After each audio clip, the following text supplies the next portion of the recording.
"You're not my mother anymore," my son screamed before shoving me backward. For a split second, I saw nothing but the chandelier above the dining room table. Then my foot missed the edge of the step. The world tilted. I felt my body fall. My shoulders slammed into the wooden railing. My hip struck the corner of a stair. Then my head hit something hard. The sound echoed through the room. A sharp crack. And then silence. Not the silence of shock. The silence of people who had already chosen a side. I lay at the bottom of the staircase, staring up at the faces of my own family. No one moved. No one gasped. No one rushed toward me. My son Ethan stood at the top of the stairs, breathing heavily. His face was red with anger. Or maybe relief. Beside him, my daughter-in-law Vanessa folded her arms across her chest. Her expression never changed. It was as if she had been expecting this moment. As if she had been waiting for it. I could taste blood. Something warm trickled down the side of my face. My granddaughter Emma let out a small cry. "Grandma!" She tried to run toward me. Vanessa grabbed her wrist. Hard.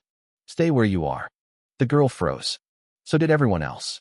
I had spent 72 years believing that family meant something. That blood meant something. That if I ever fell, my son would be the first person to help me back up. I had never been more wrong. I'm glad you're here. Follow my story until the end and tell me where you're watching from.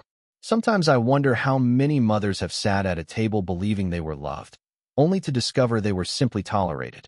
The dinner had started as a celebration. At least that's what Ethan called it. A family dinner. Nothing special. Just family. The words almost make me laugh now. 3 hours earlier, I had stood in my kitchen baking Ethan's favorite apple pie. The same recipe I had made every fall since he was 8 years old. I even wore the blue cardigan he once bought me for Mother's Day. Back when Mother's Day still meant something. Back when he still called me Mom. The dining room looked beautiful. Fresh flowers. Candles. Good china. The kind of evening that should have created memories. Instead, it created scars. Everything changed when Vanessa brought up the house. Again. "Have you thought about downsizing?" she asked casually while sipping her wine. I smiled politely. "I like my house. It's too much space for one person. I manage just fine." Ethan wouldn't look at me. That should have been my first warning. The conversation kept circling back. The house. The property taxes. My age. The stairs. My health. Every sentence sounded concerned. Every word felt rehearsed. Then Vanessa said something that made the room go cold. Eventually, people have to accept when they're no longer useful. The table became very quiet. I looked at Ethan. Waiting. Hoping. Praying he would tell her to stop. Instead he nodded. Nodded. Like she had just commented on the weather. The humiliation burned deeper than the cut on my head ever would. I set down my fork. "Ethan," I said softly, "do you agree with that?" For a moment, I saw hesitation. A flicker. A shadow of the little boy I used to know. Then it vanished. Vanessa's right. The words landed harder than a slap. I felt something inside me crack. Not my heart. Something older. Something deeper. Trust. I stood up. I should have walked away. Instead, I asked one question. The question that changed everything. "Are you trying to force me out of my own home?" Vanessa laughed. Actually laughed. Several guests looked down at their plates. No one defended me. No one spoke. Then Ethan exploded. Years of resentment poured out of him. Accusations. Complaints. Bitterness I never knew existed. And finally those words. The words that still echo in my head. "You're not my mother anymore." Then came the shove. Back at the bottom of the stairs, struggling to breathe, I heard Vanessa's voice. Cold. Sharp. Cruel. Someone should probably call an ambulance before she decides to sue us. A few nervous chuckles spread through the room. I closed my eyes.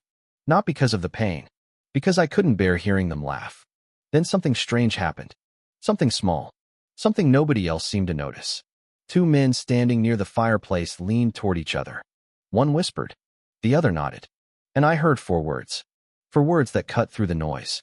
"She still doesn't know." My eyes opened immediately. Doesn't know what? Before I could think further, dizziness washed over me. The room blurred. Paramedics arrived. Voices echoed. Questions were asked. Hands lifted me onto a stretcher. As they wheeled me toward the front door, my head turned slightly toward the fireplace. Toward Vanessa. Toward the woman smiling while pretending to be concerned. And that's when I saw it. A red envelope. Thick. Old. Important. Vanessa looked around carefully. Then she slipped it into the fire. The flames swallowed the corner first. For a brief second, before the paper curled into ash, I saw handwriting on the front. 3 words. For MOM. My heart stopped, because I recognized the handwriting immediately. It belonged to my late husband Richard. And as the flames consumed the envelope, I realized something terrifying. Whatever was inside, Vanessa had never wanted me to see it. I woke up to the steady beeping of a monitor. For a moment, I didn't know where I was. The white ceiling above me looked unfamiliar. The air smelled like disinfectant and stale coffee. Then the pain arrived. My head, my shoulder, my hip, and finally the memory. Ethan's face, his voice, his hand. I closed my eyes. Some pains come from falling. Others come from realizing exactly who pushed you. The nurse told me I had a mild concussion. Nothing life-threatening. A few stitches above my left temple.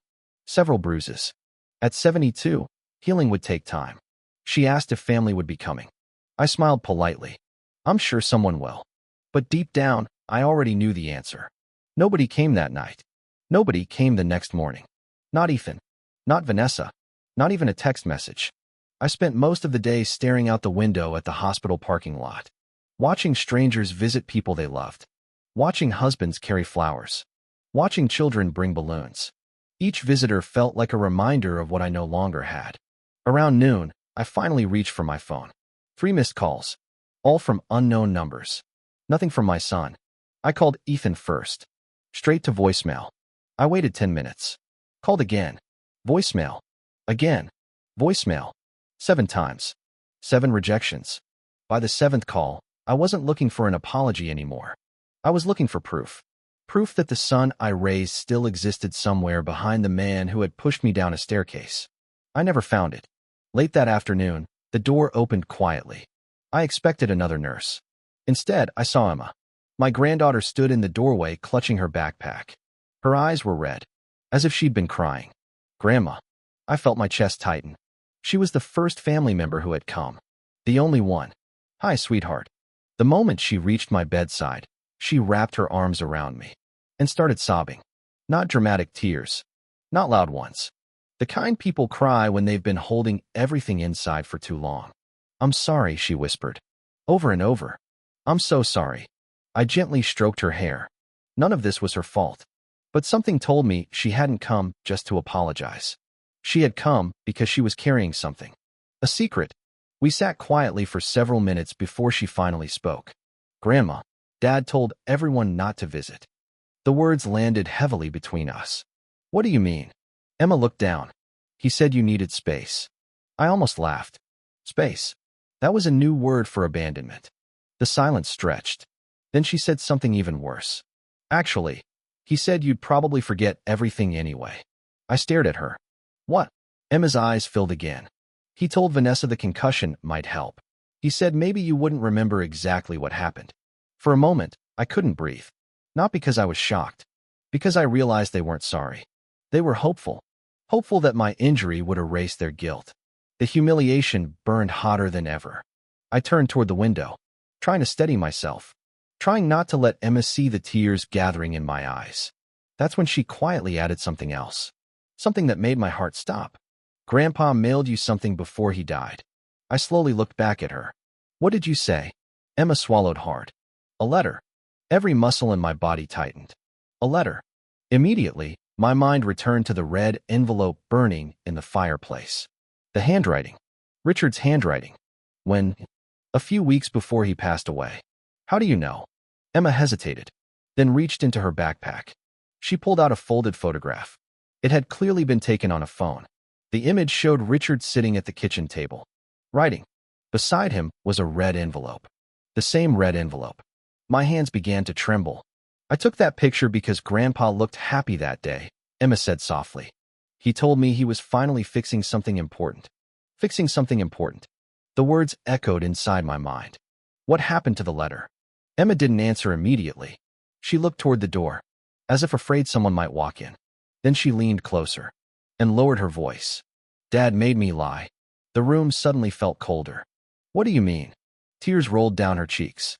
The day Grandpa died, I saw Dad take the letter from Grandpa's desk. I felt my stomach drop. Emma continued. I asked him what it was. And he said it wasn't important. My heart pounded. Fast. Hard. Painfully. But it was important, wasn't it? Emma whispered. Neither of us answered. Because we already knew. The silence lasted several seconds. Then Emma said the one thing that terrified me most. Grandma. I don't think Grandpa was afraid of dying. I stared at her. I think he was afraid of something else. What? Emma's voice barely rose above a whisper. I think he was afraid of Dad. A chill ran through my entire body. For years, Richard had always protected our family. Protected me. Protected Ethan. Protected everyone. The idea that he might have feared his own son seemed impossible. And yet, the red envelope, the missing letter, the lies, the fire, the shove. Suddenly, none of it felt impossible anymore. As evening settled outside the hospital window, Emma squeezed my hand. There was fear in her eyes. But there was also determination. The same determination I had once seen in Richard. Grandma, she said quietly, I think Grandpa was trying to warn you. And for the first time since falling down those stairs, I realized something. Maybe Richard's letter hadn't been destroyed. Maybe someone thought it had. And if my husband had truly been trying to warn me, then somewhere out there, the rest of the truth was still waiting to be found. That night, after Emma left, I couldn't sleep. The hospital room was quiet. Too quiet. Machines hummed softly beside my bed. Cars passed outside. Somewhere down the hallway, a nurse laughed. But inside my mind, everything was loud. Richard. The red envelope. The missing letter. And one sentence I couldn't stop hearing. I think Grandpa was afraid of Dad. The more I repeated those words, the less impossible they sounded. Because once I stopped looking at Ethan as my son, and started looking at him as a man, certain memories felt different. Sharper. Darker. More dangerous. I lay awake until nearly 3 in the morning. Then something happened. A memory surfaced. Small. Forgotten. Almost invisible at the time. But now it refused to leave me alone. It had happened about 6 months before Richard died. We were sitting on the back porch one evening. The sun was setting behind the trees. Richard was unusually quiet. He kept staring across the yard. Thinking. Watching. Waiting. Finally he spoke. Margaret. I looked up from my book. If anything ever happens to me. I immediately interrupted him. Nothing's going to happen. He smiled. But it wasn't a happy smile. It was the smile of a man carrying something heavy. Something he couldn't put down. Just promise me you'll be careful. At the time, I laughed. After 48 years of marriage, we often teased each other about getting older. I thought this was another one of those moments. I had no idea he was serious. The next memory came quickly after. A family barbecue. Only 4 months before Richard passed away. Everyone was there. Ethan, Vanessa, Emma, neighbors, friends. The whole afternoon felt normal. Until I walked into the garage unexpectedly. Richard and Ethan were arguing. Not loudly, but intensely. The kind of argument people stop having the moment someone enters the room. That's exactly what happened. The second they saw me, both went silent. Richard forced a smile. Ethan looked irritated. I remember asking what was wrong. Neither answered. Back then, I accepted it. Now I wasn't so sure. The following morning, Emma returned to the hospital. This time she looked nervous. As if she had made a decision she wasn't sure she should make. She sat beside my bed and pulled out her phone. Grandma, there's something else. My heart immediately began racing. What is it? She hesitated. Then pressed play. At first all I heard was static. A chair moving. Distant voices. Then Richard's voice filled the room. Weak. Tired. But unmistakably his. I froze. The recording couldn't have been more than a few months old. Emma, Richard said somewhere in the audio. If you're listening to this one day, I need you to remember something. I felt tears forming immediately. I hadn't heard his voice in nearly a year. For a moment, I forgot about everything else. Then the recording continued. And every word changed the direction of my life. If anything happens to me, don't trust Ethan. My entire body went cold. The room disappeared. The hospital disappeared. There was only Richard's voice. And those 6 devastating words. Don't trust Ethan. Emma lowered her eyes. She had clearly listened to the recording before. Many times. I could barely breathe. Richard wasn't angry in the recording. He wasn't emotional. That was what frightened me most. He sounded certain. Absolutely certain. The recording continued. I love my son. A long pause followed. Then Richard sighed. But I no longer understand him. I closed my eyes. Pain spread through my chest. Because I knew exactly what that sounded like. It sounded like disappointment. The deepest kind. The kind only a parent can feel. Another pause. Then Richard said something even worse. Especially when it comes to the land. I opened my eyes immediately. The land? What land? Emma looked just as confused. Neither of us had any idea what he meant. We listened carefully, waiting, hoping he would explain. But before he could continue, another voice suddenly appeared. Vanessa. Even through the poor audio quality, I recognized her instantly. Richard? There you are. The tone was cheerful. Too cheerful. Richard immediately stopped talking. A chair moved. Someone stood up. Then the recording ended. Just ended. Abruptly. As if somebody had shut it off. Emma lowered the phone. Silence filled the room. For several seconds neither of us spoke. My mind raced. The land. What land? Richard had never hidden financial matters from me. Not once in 48 years. Yet somehow there was now a secret involving land. A warning. And my son. Something wasn't adding up. Then I noticed something else. Something buried inside the recording. A detail so small most people would miss it. But Richard had spent his entire life speaking carefully. Choosing words carefully. And one thing bothered me. He never said, if something happens to me naturally. He never said, if I die. He said, if anything happens to me. As if he believed something could happen. Something caused. Something intentional. A chill crawled down my spine. Because for the first time, a thought entered my mind that I didn't want to consider. A thought I desperately hoped was wrong. What if Richard hadn't only been warning me about money? What if he had been warning me about a person? That afternoon, after Emma left, I replayed the recording at least 20 times. Every pause, every breath, every word. Searching for answers. Finding only more questions. But one thing had become painfully clear. Richard had tried to tell me something before he died. Someone had interrupted him. Someone had hidden the truth. And whatever that truth was, it was important enough for my son to steal letters. Important enough for Vanessa to burn evidence. And important enough for a dying man to risk leaving warnings behind. What I didn't know yet was this. The mystery wasn't hiding in Richard's words. It was hiding in the 3 words he never got the chance to finish. The land. For the next 2 days, I couldn't stop thinking about those words. The land. Not the money. Not the house. Not a bank account. The land. Richard had chosen those words carefully. He always did. After 48 years of marriage, I knew that much. When I was discharged from the hospital, Emma drove me home. The drive felt strangely quiet. The bruises on my body still hurt. But the questions hurt more. As we passed through town, I noticed something I hadn't paid attention to before. People were looking at me differently. Not with sympathy. With curiosity. Some looked away quickly when I caught them staring. Others whispered. One woman at a gas station actually stopped speaking in the middle of a sentence when I walked past. It felt strange. Uncomfortable. As if news had spread. News I hadn't heard yet. By the time we reached my house, I felt exhausted. The front porch looked exactly the same. The flower beds. The wind chimes. The old oak tree Richard planted years ago. Everything looked familiar. Yet nothing felt safe anymore. That evening, I sat in Richard's study for the first time since his death. Dust covered parts of the desk. His reading glasses still sat beside an unfinished crossword puzzle. For several minutes, I simply stared, trying to feel close to him, trying to hear his voice. Instead, my eyes landed on something unexpected. A small leather notebook. I didn't remember seeing it before. Curious, I opened it. Most of the pages contained ordinary notes. Phone numbers. Appointments. Property tax reminders. Then I reached a page that made my pulse quicken. At the top was a handwritten address. Below it were 4 words. Do not tell Ethan. I read the sentence 3 times. Then a 4th. The handwriting was definitely Richard's. My hands started shaking. Beside the note was the address of a law office nearly 40 miles away. I had never heard of it. The next morning, I drove there. The receptionist greeted me politely.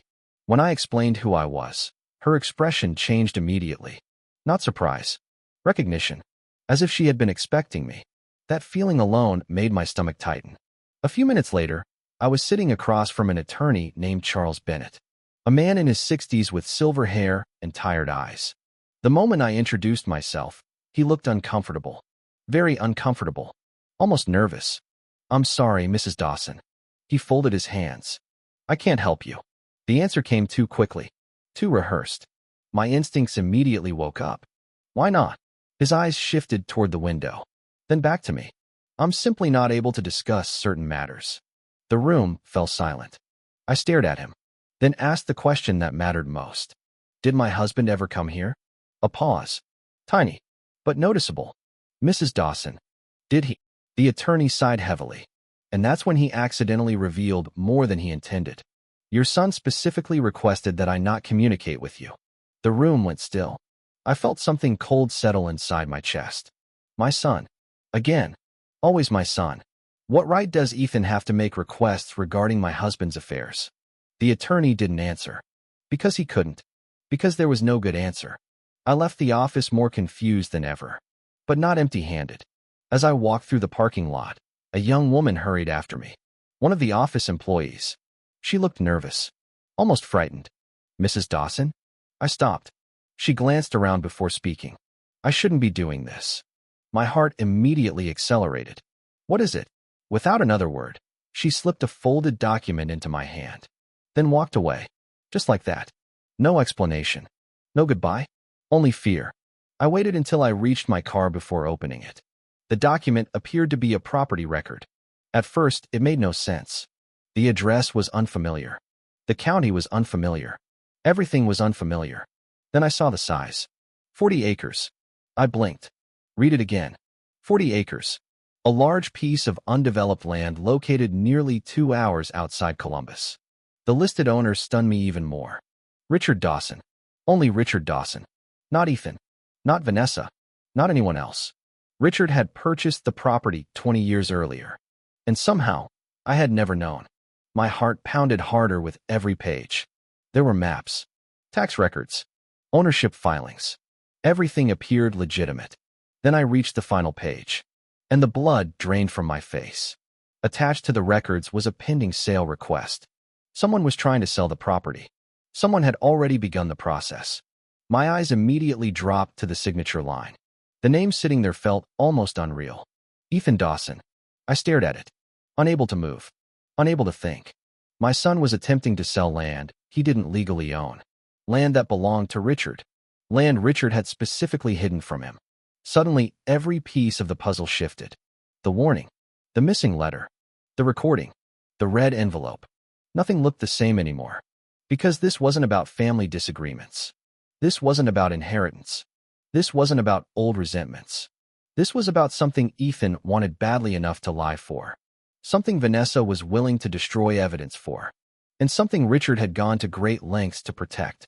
I sat in my car for nearly an hour, watching the wind move through the trees, trying to understand what I had just discovered. Then my phone rang. Unknown number. Normally, I would have ignored it. This time I answered. For several seconds, nobody spoke. Then a man's voice quietly said, "Mrs. Dawson, if you're looking into the property, stop asking questions." My grip tightened around the phone. Who is this? The line went silent. Then came the final sentence. The sentence that followed me all the way home. "Your husband tried to warn you for a reason." And then the call disconnected. I didn't tell anyone about the phone call. Not Emma. Not the attorney. Not even myself, if I'm being honest. Because once you accept that someone is willing to threaten you, everything changes. You stop thinking like a mother. You start thinking like a witness. For 3 days, I stayed quiet. I answered no questions.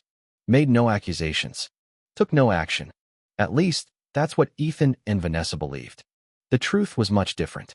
I was watching, listening, waiting. The same way Richard must have done before he died. On the 4th morning, my phone rang. Vanessa. The sight of her name on the screen almost made me laugh. For a moment, I considered ignoring it. Instead, I answered. Her voice sounded unusually warm, almost caring. The performance would have been impressive if I hadn't already seen the woman behind the mask. "Margaret, we've been worried about you."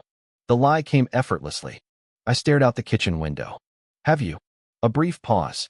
Then she continued. "Ethan feels terrible about what happened." Another lie. Possibly an even bigger one. "I see. We'd love for you to come to dinner this Saturday." There it was. The invitation. The olive branch. The trap. I could almost hear Richard's voice in the back of my mind. Be careful. My first instinct was to refuse. My second instinct was smarter. That sounds nice, I replied. The silence on the other end lasted just a little too long, almost as if she hadn't expected me to agree. I'll be there. After we hung up, I sat quietly for several minutes. Then I called Emma. Would your father be surprised if I showed up? Emma didn't hesitate. Absolutely. Good. That was exactly what I wanted. Saturday arrived cold and gray, the kind of autumn afternoon Richard always loved. As I drove toward Ethan's house, I noticed something strange. I wasn't nervous. I wasn't angry. I wasn't even sad. For the first time since the fall, I felt focused. Like someone finally seeing the full board after years of looking at only one piece. The house looked perfect. Fresh landscaping. New shutters. A luxury SUV parked in the driveway. Success had treated Ethan well. At least on the surface. Vanessa greeted me at the door with a smile that never reached her eyes. Margaret, you look wonderful. I almost admired the effort. Almost. Inside, relatives filled the dining room. Cousins, friends, neighbors, people who had heard some version of what happened, though I doubted they had heard the truth. Conversations softened as I entered. Eyes followed me. Some sympathetic, others curious, a few uncomfortable. Nobody knew where to look. Then came the first humiliation. Vanessa walked me toward the dining area and pointed toward a small folding table positioned several feet away from everyone else. A children's table. A card sat on top, printed neatly in black letters. Fall risk area. For a moment, nobody spoke. The room became painfully quiet. Then a few awkward laughs broke the silence. Someone coughed. Someone looked away. Nobody objected. I stared at the sign, at the cheap folding chair, at the distance between that table and the rest of the family. The message was obvious. You don't belong with us anymore. Vanessa smiled. It seemed safer. Safer. The same word people use when they want to disguise cruelty as concern. I smiled back, then sat down. That surprised her. I could see it. She expected anger, expected tears, expected a scene. Instead, I calmly unfolded my napkin and waited. Nothing unsettles cruel people more than a victim who refuses to perform. Dinner began. Conversation flowed, at least on the surface. Underneath, tension moved through the room like an electrical current. I noticed Ethan watching me repeatedly, not with guilt, with caution, like he was trying to determine how much I knew. Every few minutes, Vanessa would glance toward him. Tiny signals, tiny conversations, entire messages exchanged without words. And then something unexpected happened. Emma approached my table carrying a glass of iced tea. Can I sit with Grandma? Nobody answered immediately. Vanessa looked irritated. Ethan looked trapped. Emma sat down anyway. For a few minutes we talked about school, college applications, books, normal things. Things families are supposed to discuss. Then she slipped something into my lap, so smoothly that nobody noticed. Not Ethan. Not Vanessa. Not anyone. I kept smiling. Kept talking. Never looked down. Years of teaching first graders had taught me how to hide surprise. Only later, when everyone was distracted, did I glance beneath the tablecloth. A USB drive. Small. Black. Unmarked. My pulse immediately accelerated. I carefully slipped it into my purse, pretending nothing had happened. Hours later, as dessert was being served, I excused myself and walked toward the hallway bathroom. Halfway there, voices stopped me. Vanessa's voice, coming from the study. The door wasn't fully closed. I should have kept walking. Instead, I paused and listened. By next month, she'll be gone. Gone. The word hit me like ice water. A man's voice answered. I couldn't tell who. Are you sure? Vanessa laughed softly. The sound sent a chill through me. After the sale closes, none of this will matter. The sale. My heart immediately began pounding. The land. She was talking about the land. Footsteps suddenly approached the door. I moved away just in time. By the time I returned to the dining room, nobody suspected a thing. I smiled, finished my coffee, thanked everyone for dinner, and drove home. But the moment I walked through my front door, I locked it behind me, placed the USB drive on the kitchen table, and stared at it. Because deep down, I already knew. Whatever was stored on that device was important enough for Emma to risk everything, and dangerous enough that she couldn't tell me about it in front of her own parents. I didn't open the USB immediately. For nearly an hour, I simply sat at my kitchen table staring at it. The small black device looked harmless, ordinary, yet somehow it felt heavier than anything I had carried in years. Outside, the wind rattled the branches of Richard's old oak tree. Inside, the house felt painfully empty. I found myself wishing Richard were sitting across from me, wishing he could explain everything. Instead, all I had was silence and questions. Finally, I stood up and walked into the study. His study. Even now, months after his death, I still thought of it that way. The room smelled faintly of old books and cedar wood. His favorite reading chair sat untouched in the corner. A photograph of our family rested on the bookshelf. One of the last pictures taken before everything changed. Before secrets. Before lies. Before I learned what my own son was capable of. I inserted the USB into my laptop. Several folders appeared. Most were empty. One folder wasn't. The label read, "Private." My stomach tightened. I clicked it. 3 video files appeared on the screen. Each one dated approximately 4 months before Richard died. My hands trembled slightly as I opened the first file. At first, nothing happened. Then an image appeared. The angle looked strange. High. Almost hidden. After a few seconds, I realized what I was looking at. A security camera, mounted somewhere inside Richard's office. The realization alone shocked me. Richard hated surveillance cameras. He always said trust was worth more than locks. If he installed a hidden camera, he must have had a reason. A serious reason. The video showed Richard sitting at his desk, reading paperwork.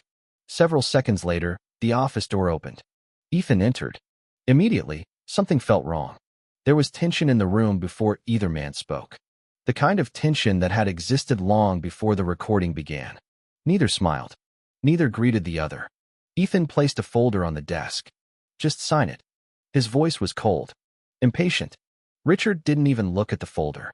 "No." The answer came instantly, as though they had already had this argument many times.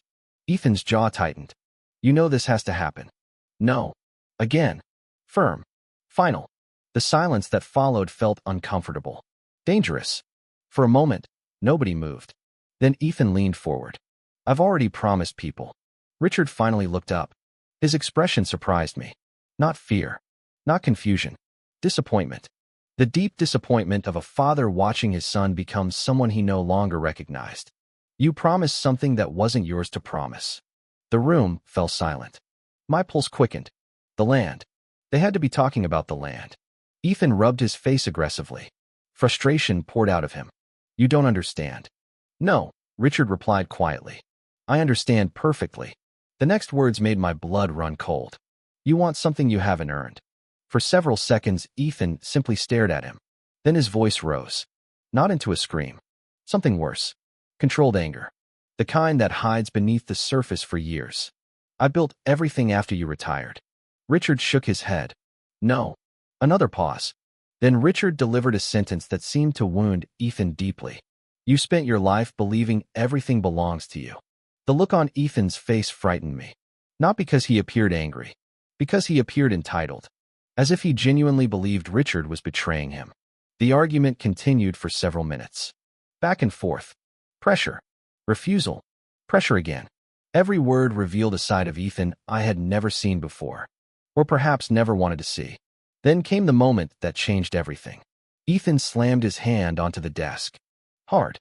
The sound echoed through the office. "Just sign it." I physically flinched watching the recording, even knowing it had happened months earlier. Richard didn't react. Didn't raise his voice. Didn't move.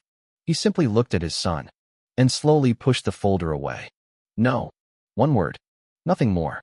Yet somehow it carried the weight of a lifetime. The video ended seconds later. I immediately opened the second file.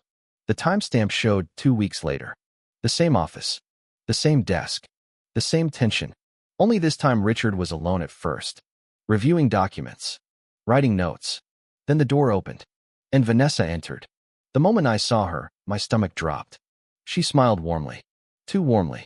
The kind of smile people wear when they want something. She sat down across from Richard. For several minutes, they spoke quietly. I couldn't hear every word. But one thing became obvious. Vanessa wasn't trying to convince him anymore. She was negotiating. As if Ethan's failure had simply moved the problem to someone else. Eventually, Richard stood, clearly frustrated, clearly unwilling to continue. Then came the final moment. The moment Emma never saw. The moment hidden at the end of the recording. As Richard turned away, Vanessa calmly opened her purse, pulled out a thin folder, and placed it on the desk. Then she smiled. A smile so cold it barely looked human. "We'll use Plan B." My entire body froze. Richard stopped walking, slowly turned around, and stared at the folder. For the first time in either recording, I saw genuine fear in his eyes. The video ended immediately afterward. No explanation. No answers. Only darkness. I sat motionless in front of the screen, my heart pounding, my mind racing. Plan B. Whatever it was, Richard had feared it. Whatever it was, Ethan knew about it. And whatever it was, it had happened after Richard refused to sign. I looked at the final video file still waiting unopened on the screen. The largest file in the folder, nearly 40 minutes long. My cursor hovered above it. Something deep inside me whispered not to click, because I already knew. The third recording wasn't going to answer my questions. It was going to reveal what happened after Richard said no. And for the first time since this nightmare began, I wasn't sure I wanted to know. I didn't sleep the night before the auction. Not because I was afraid. Because I finally knew enough to be angry. Real anger. Not the kind that burns hot and disappears. The kind that settles deep inside your bones. The kind that waits. After watching the third video file, one thing became painfully clear. Richard hadn't hidden that land because of money. He had hidden it because of Ethan. The property wasn't valuable because of what was on it. It was valuable because of who controlled it. And Richard had spent years making sure Ethan never would. The final video had answered enough questions to change everything. Not all of them, but enough. Enough to know why Ethan had become desperate.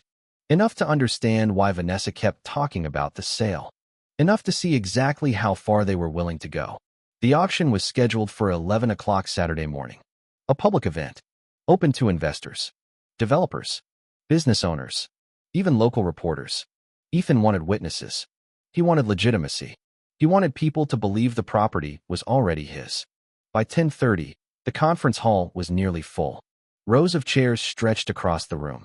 Conversations echoed against the walls. Coffee cups, business suits, stacks of paperwork. The atmosphere felt professional, respectable, which made what Ethan had done feel even uglier. I arrived 15 minutes before the auction began. Not alone. Charles Bennett walked beside me. The attorney who once refused to help. The attorney who had finally decided his conscience mattered more than Ethan's requests. The moment we entered, heads turned. People recognized me immediately. Whispers moved through the room. I heard fragments. "That's her. The mother. The staircase incident. They said she wasn't coming." Good. Let them talk. At the front of the room, Ethan stood speaking with several investors. Confident. Relaxed. Smiling. For a brief second, I remembered the little boy who used to hold my hand crossing the street. Then the memory disappeared. Because the man standing there wasn't that boy anymore. He noticed me almost immediately. The smile vanished. Not entirely. Just enough. A crack in the mask. Vanessa saw me next. Her expression hardened, then softened again. Performing confidence. Trying to appear calm. The same performance she always gave. Only this time I knew where to look. I could see the panic underneath. The auction began promptly at 11. A representative stepped to the podium. Introductions were made. Documents were displayed. Photos of the 40-acre property appeared on a large screen. Everything moved exactly as Ethan had planned. Until the questions started. One investor raised his hand. Can ownership be confirmed before bidding? A reasonable question. A standard question. The representative smiled. Of course. Ethan immediately stepped forward. Too quickly. Too eagerly. The representative handed him a microphone. And that's when my son made the biggest mistake of his life. He looked directly at me. In front of everyone. In front of reporters. In front of investors. And laughed. Actually laughed. Then he said, "Don't worry. Any objections are coming from a confused old woman who doesn't understand the paperwork." The room became silent. The words hung in the air. A confused old woman. That was how he introduced me. Not as his mother. Not as Richard's widow. Not as family. A confused old woman. For a moment, nobody reacted. Then several people shifted uncomfortably in their seats. Even strangers recognized cruelty when they heard it. I looked at Ethan, really looked at him, and realized something. He wasn't embarrassed. He wasn't ashamed. He believed he had already won. That confidence would destroy him. The representative nodded awkwardly and prepared to continue. That's when Charles stood. "Excuse me." His voice carried across the room. Immediately, every conversation stopped. Every eye turned. Charles calmly adjusted his glasses, then walked toward the front. "I represent Margaret Dawson." The room grew quieter. Ethan's face tightened. Vanessa stopped smiling. Charles placed a thick folder onto the podium and opened it. Slowly, methodically, like a man presenting facts rather than arguments. "Before this auction proceeds, ownership must be addressed." The representative looked confused. "What do you mean?" Charles removed a document, held it up, and spoke clearly enough for every person in the room to hear. "The owner of this property is not Ethan Dawson." The silence that followed felt enormous. One investor actually lowered his coffee cup halfway to the table and froze. Another reporter immediately began writing. Across the room, Vanessa's face turned pale. Ethan didn't move. For several seconds, he simply stared, as if his brain refused to process what had just happened. Charles continued. "The land remains legally protected under ownership structures established by Richard Dawson." More whispers erupted. Questions. Confusion. Concern. Everything Ethan had worked to control began unraveling in real time. His confidence disappeared first, then his smile, then his composure. Finally, he stepped forward. "That's not true." His voice sounded different now. Smaller, less certain. Charles calmly handed copies of the documentation to the auction representatives. The room erupted into discussion. Investors leaned toward one another. Phones appeared. People began searching records, verifying facts, doing exactly what Ethan had hoped nobody would do. Checking. For the first time all morning, my son looked afraid. Not angry, afraid. And then something happened that nobody expected. One of the reporters stood, raised her hand, and asked a simple question. "Mr. Dawson, if you don't own the property, why were you trying to sell it?" The room went completely silent. Ethan opened his mouth, then closed it. No answer came, because there wasn't one. And standing there watching it unfold, I realized something. This wasn't the end. Not even close. Because the auction had exposed the lie, but it hadn't exposed the reason behind it. Not yet. And the real truth, the truth hidden inside Richard's final plan, was still waiting. The auction never recovered. Within minutes, the room that Ethan had expected to control turned against him. Investors stopped asking about the property. They started asking about ownership. Reporters stopped taking notes about the sale. They started asking questions about Richard Dawson. And for the first time in a very long time, Ethan had nowhere to hide. The auction was suspended before a single bid was placed. People began leaving. Some quietly, some shaking their heads, some looking directly at Ethan with the kind of expression reserved for people who have been caught doing something they never expected anyone to discover. Vanessa stood frozen beside him. The confident smile she had worn for months was gone. In its place was panic. Real panic. As the room slowly emptied, Charles turned toward me. "There's one more thing." I already knew. The final piece. The piece Richard had protected all along. 3 days later, we met at a private conference room inside a bank in Columbus. Only a handful of people were present. Charles, a bank representative, Emma, myself, and eventually Ethan and Vanessa. Neither looked happy to be there. The moment Ethan entered, he wouldn't even look at me.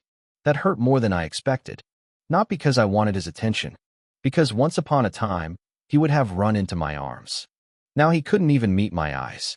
The bank representative placed a small metal box on the table. My heart immediately recognized it. The missing piece. The backup. Richard's backup. Charles carefully opened the box. Inside was a sealed envelope. Red. The same color as the envelope I had watched burn in Ethan's fireplace. The same color as the envelope Vanessa thought she had destroyed. For a moment, nobody spoke. I could barely breathe. Because suddenly Richard felt close again. Not gone. Not lost. Present. Still protecting me. Even now. The representative handed me the envelope. My hands trembled as I opened it. Inside was a handwritten letter. Richard's handwriting. Richard's words. Richard's voice on paper. Tears blurred my vision before I even reached the first paragraph. My dearest Margaret, if you are reading this, then events have unfolded exactly as I feared they might. I stopped reading for a moment. The room disappeared. All I could see was Richard sitting at his desk months earlier, writing these words, trying desperately to protect the people he loved. I continued. There are things I could not explain openly. I hoped I was wrong. I prayed I was wrong. But if Ethan ever raises his hand against you, threatens you, deceives you, or attempts to take what does not belong to him, then he forfeits everything. A gasp escaped Vanessa. Ethan looked up immediately. For the first time all day, the letter continued. The land was never intended for Ethan, nor for me, nor for anyone seeking profit. Instead, attached to the letter was a trust agreement, a legally binding document, prepared years earlier, finalized months before Richard's death. The beneficiary wasn't Ethan. It wasn't me. It wasn't Vanessa. It was Emma. The room went completely silent. Emma stared at the papers in disbelief. Charles gently explained. Richard had placed the 40-acre property into a protected trust. If certain conditions were violated, ownership would transfer directly to Emma. No challenges. No loopholes. No exceptions. Richard had anticipated everything, including his own son's greed. Vanessa suddenly stood up. No. Her voice cracked. No, that's impossible. But it wasn't. Every signature was verified. Every document was legal. Every protection held. Years of planning. Years of foresight. Years of a father quietly preparing for the possibility that his own son might someday betray the family. The realization crushed Ethan. I watched it happen. Not all at once. Slowly. Painfully. His shoulders sank. His confidence vanished. His excuses disappeared. And for the first time since this nightmare began, I saw something I hadn't seen in months. Shame. Real shame. After the meeting ended, Ethan followed me into the parking lot. The afternoon sun hung low above the trees. For several seconds, neither of us spoke. Then his voice broke. Mom. The word almost didn't sound familiar anymore. Tears filled his eyes. I'm sorry. I looked at him quietly. He continued. I messed everything up. Not a justification. Not an excuse. Just a confession. Perhaps the first honest thing he'd said in years. I don't expect forgiveness. His voice shook. But please, don't leave like this. For a moment, I saw the little boy again. The boy who used to run through sprinklers in our backyard. The boy Richard taught how to ride a bicycle. The boy I once believed would always protect his family. But people don't become strangers in a single day. They become strangers one choice at a time. And Ethan had made many choices. I gently nodded, then gave him the only answer I had left. The day you pushed me wasn't the day I lost my son. Tears rolled down his face. I continued. It was the day you proved I had already lost him years earlier. He lowered his head and said nothing, because there was nothing left to say. A few weeks later, Emma and I visited the property together. 40 acres of open land, rolling hills, quiet fields, endless sky. Richard had chosen well. But Emma surprised me. She didn't want to sell it. She didn't want to develop it. Instead, she wanted to honor her grandfather. Together, we created the Richard Dawson Education Fund, a scholarship program for future teachers, the profession Richard respected most, the profession I had devoted my life to. And in that moment, everything came full circle. The land remained protected. Richard's legacy survived. Emma found her future, and I finally found peace. Not because justice won, not because Ethan lost, but because love outlived betrayal. And in the end, that mattered most.